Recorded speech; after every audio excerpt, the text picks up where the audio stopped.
बार फिर से स्वागत है मेरे इस क्लास में।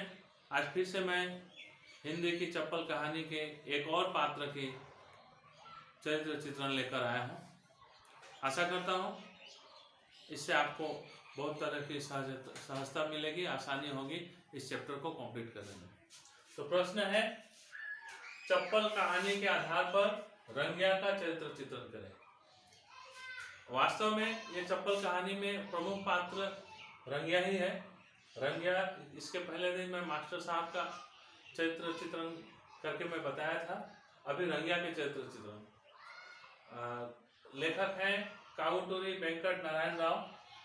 रंगिया के चरित्र का कुछ पॉइंट्स मैं यहाँ लिख कर रखा हूँ, मैं बारी बारी से एक एक करके बता रहा हूँ। आशा करता हूँ कि ये आपको बहुत ही सहायक सिद्ध होगा। आप लोग जिस तरह से इतने समय तक जो प्रोत्साहन प्यार दे रहे हैं, ये लगातार इसी की आशा करता हूँ। आप लोग शेयर, कमेंट और सब्सक्राइब करते रहें। तो लीजिए शुरू करते हैं रंगिया का चरित्र चित्रण। रंगिया का चरित्र का पहला ही हिस्सा है, पहला ही पॉइंट है, पहला ही जो इस कहानी में दिखाई पड़ता है वो है सीधी सादी जीवन यापन करने वाला इंसान था। रंगिया जो था जाति का चर्मकार था। उसे बाहरी दुनिया से कोई मतलब नहीं था। उसे सिर्फ एक ही बात थी, उसे अपना काम करना था, अपने काम से मतलब रखता था। और 50 वर्षों से, उसकी उम्र 50 वर्ष हो गई, वो इतने दिनों तक सिर्फ एक ही काम करता रहा, चप्पलों की मरम्मत करना, चमड़े के जूते का निर्माण करना और लोगों को उसको बेचना या फिर लोगों के टूटे हुए चप्पलों को बनाना। उसके अलावा दूसरा उसका कोई काम नहीं था। ये सिंपल सा बात है, साधारण बात है, और साधारण जीवन यापन करने वाला इंसान था। दूसरा पॉइंट, पुत्र के प्रति प्रेम। उसका ये जो पुत्र था रमन जो था, वो उसके 5 पुत्र के जन्म होकर मर जाने के बाद ये छठा पुत्र था। और इस पुत्र के जन्म होने के बाद उनकी पत्नी का देहांत हो गया। तो अब उसके जीवन का एकमात्र उद्देश्य था उसके पुत्र का कैसे भला हो, क्या अच्छा हो, पुत्र के लिए ही जीता था। और रमन का वही माँ था, वही बाप था, और अपने रमन के लिए ही अपना जीवन यापन करता था। अर्थात उसके पुत्र के प्रति उसका अगाध प्रेम था। अगला पॉइंट, शिक्षक के प्रति अपार श्रद्धा। रंगिया खुद अनपढ़ था, लेकिन शिक्षकों के प्रति उसके मन में अपार श्रद्धा थी। रंगिया के पुत्र रमन का जो शिक्षक थे, जो मास्टर साहब थे, उन्होंने रंगिया को अपने घर में रखकर उसके पढ़ाई लिखाई, उसके आवश्यकताओं का ध्यान रखा। इससे उनके मन में, यानी रंगिया के मन में शिक्षकों के प्रति श्रद्धा और भी बढ़ गई। और चूंकि वह खुद अनपढ़ था, तो शिक्षा के महत्व चूंकि वो समझता था, इसलिए शिक्षकों का ज़्यादा श्रद्धा, ज़्यादा सम्मान करता था। अगला पॉइंट, शिक्षा पाने को लालायित। रंगिया खुद अनपढ़ था, उसका जो उम्र था वो 50 वर्ष का हो गया था, लेकिन वो फिर भी पढ़ना चाहता था। उसके मन में शिक्षा पाने का अगाध इच्छा था। एक रमन के विद्यालय के एक शिक्षक से उसने अपने पढ़ाई की भी बात की और चाहता था कि वो भी कुछ पढ़ाई लिखाई कर कुछ ज्ञान अर्जन करे।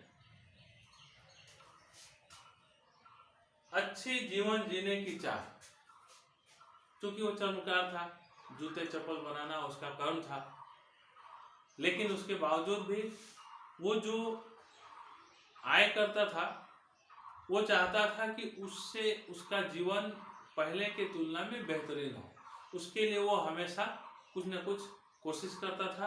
अपने गांव बस्ती के लोगों से ज़्यादा मिलता जुलता नहीं था। वो चाहता था कि उसके जीवन जीने की जो शैली है, जीवन जीने का जो सतह है, वो थोड़ी ऊपर उठे।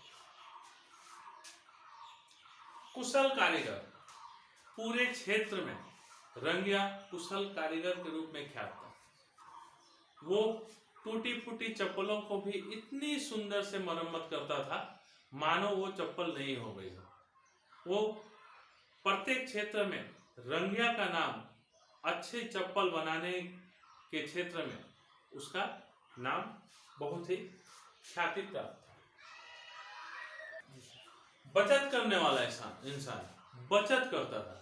उसकी जो आय होती थी, उसके गांव बस्ती के लोग जो थे वो जो आय करते थे, आय करने के बाद चूंकि वहाँ का जो जीवन जीने का जो सिस्टम था, जीवन जीने का जो तरीका था, वो लोग जो कमाए वो उसी दिन उड़ा दिए, उसी दिन खर्चा कर दिए। लेकिन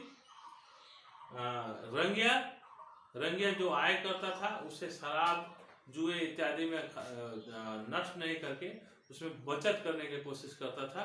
वो अपने भविष्य, अपने पुत्र के भविष्य के लिए वो हमेशा इस प्रकार की भावनाएं रखता था।